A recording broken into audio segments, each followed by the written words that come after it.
Tonight, when you can't fall asleep, you'll probably reach for your phone, scroll for an hour, watch something, try to distract yourself until your brain finally shuts down. And tomorrow, you'll feel exhausted. You'll tell yourself you have insomnia, that something is wrong with you. But here's what nobody told you.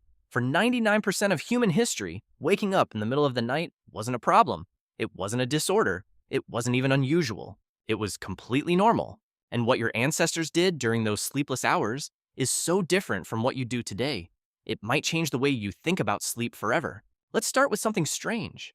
In 2001, a historian named Roger Kirch published a paper that quietly destroyed everything modern science believed about sleep. He had spent 16 years digging through old documents, diaries, court records, medical texts, prayer books from the 1400s, and he kept finding the same two phrases over and over again: first sleep and second sleep. At first, nobody understood what these phrases meant. Translators for centuries had been changing them, replacing them with words that made more sense to modern readers, because the idea seemed impossible. Why would humans sleep in two parts? But the references kept appearing. Over 500 of them, from every century, from every culture. From Homer's Odyssey, to medieval European peasants, to African tribes, to ancient Chinese medical texts, all of them describing the exact same thing. For thousands of years, every human on Earth went to bed shortly after sunset. They slept for about 4 hours. Then they woke up. They stayed awake for 1 or 2 hours in the middle of the night, and then they went back to sleep for another 4 hours until dawn. This wasn't a problem. This was sleep. Now think about what this means. For most of human history, lying awake at 3 a.m. wasn't insomnia. It was the most ordinary thing in the world. Your great-great-grandparents did it every single night. So what did they actually do during those hours? Everything. A French physician in the 1500s recommended that married couples conceive children during this window because they would be more rested and the act would be more enjoyable. Religious texts described it as the perfect time for prayer and reflection. Doctors called it the watch because the mind was unusually calm. Peasants visited their neighbors. People interpreted their dreams while they were still fresh. Some simply lay in bed in the dark and thought about their lives. A medical manual from the 1500s explicitly recommended this time for studying and contemplation because something happens to your brain during these middle hours that doesn't happen during normal wakefulness. And in 1992, modern science finally confirmed it. A psychiatrist named Thomas Ware at the National Institute of Mental Health ran an experiment. He took a group of healthy volunteers and removed all artificial light from their lives. For 1 full month, they experienced 14 hours of darkness every single night. The same conditions our ancestors lived under before electricity. Within weeks, something incredible happened. Every single participant, without being told to do it, settled into the exact same pattern that Ekirch had described from old documents. 4 hours of sleep, 1 to 3 hours of quiet wakefulness, 4 more hours of sleep. Nobody taught them this. Nobody suggested it. Their bodies just did it, as if some ancient program had been waiting inside them the whole time, hidden under hundreds of years of artificial light. And here's the most remarkable part. Ware measured the brain activity and hormones of his subjects during that middle period of wakefulness.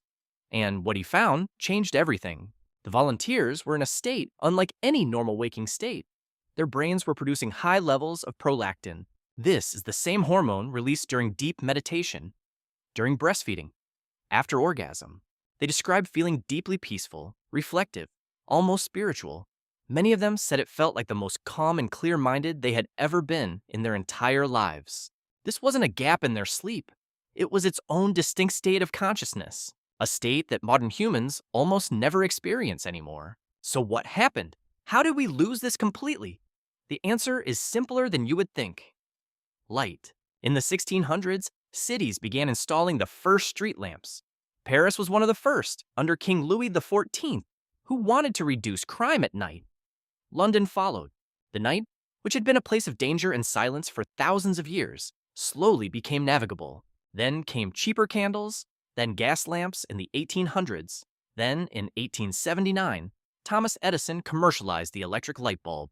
And within just one generation, the night as humans had known it for 300,000 years was gone. Once humans had access to bright light after sunset, everything changed.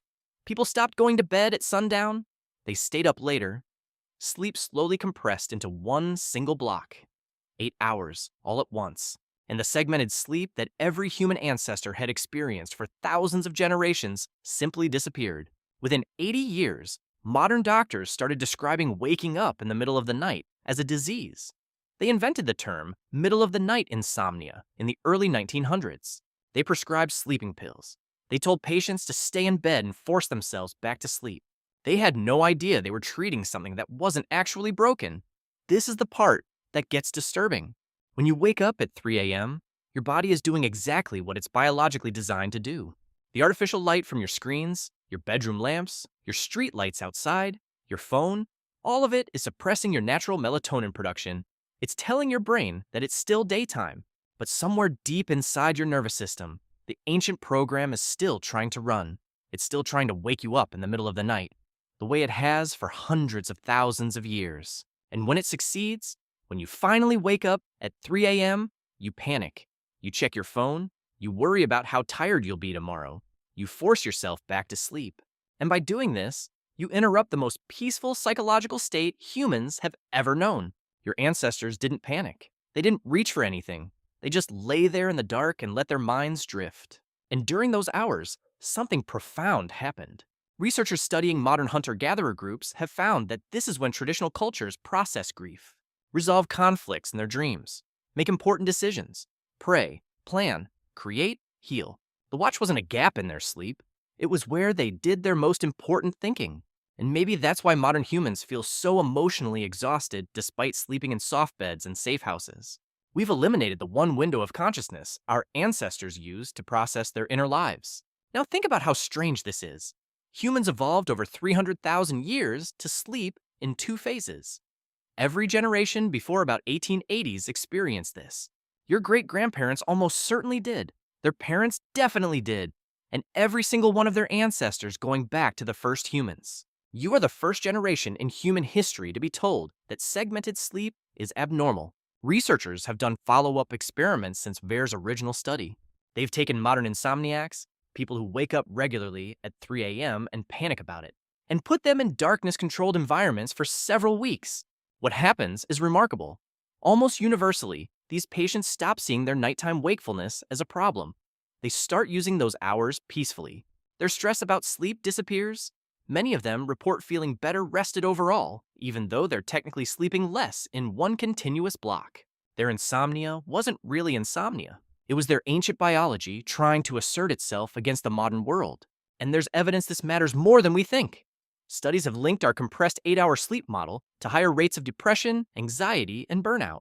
Some scientists now believe that the loss of segmented sleep may be one of the hidden reasons modern humans feel so chronically overwhelmed. We didn't just change when we sleep. We eliminated an entire phase of human consciousness that helped our ancestors stay psychologically healthy for hundreds of thousands of years. And we replaced it with anxiety about waking up. So tonight, when you find yourself awake at 3 a.m., try something different. Don't reach for your phone. Don't turn on the light. Don't worry about how tired you'll be tomorrow.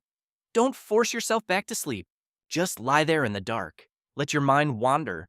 Think about your life. Remember a dream. Plan something. Or think about absolutely nothing at all. Because in that moment, you're doing something no human had to think twice about for 300,000 years. You're entering a state of consciousness that built civilizations. That helped your ancestors survive. That made us who we are.